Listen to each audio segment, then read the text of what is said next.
And new at 10, Illinois Lieutenant Governor Juliana Stratton was also in Carbondale today, turning her attention to rural health care. She hosted a roundtable with advocates and local leaders to address how federal policy changes could impact communities across the state. News 3's Walls Parker tells us more. More than 11 healthcare representatives from rural healthcare systems all over southern Illinois attended a roundtable hosted by Lieutenant Governor Juliana Stratton. Her goal to find out how local healthcare systems could be impacted by funding cuts under the Trump administration. To talk to people about what's happening on the ground and to carry their stories with us as we advocate to make sure that everyone has access to quality, affordable health care. Stratton heard from healthcare representatives from Deaconess, Massac Memorial Hospital, and the Franklin Hospital.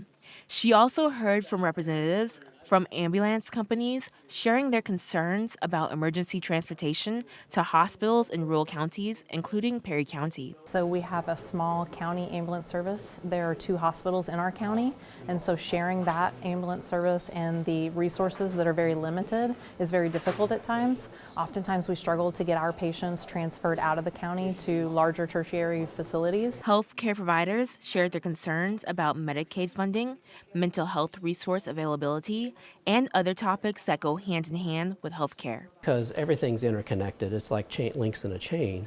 And if one thing negatively impacts, it's going to impact then proverbially everything else down the line. Stratton says she's taking those concerns back to Springfield and that her administration is committed to fighting for rural access, especially for maternal care. But we want every woman to be able to have a healthy pregnancy, delivery, and 1 year postpartum.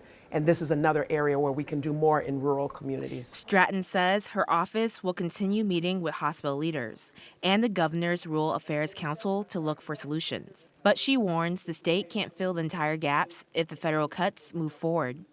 In Carbondale, Walls Parker, News 3.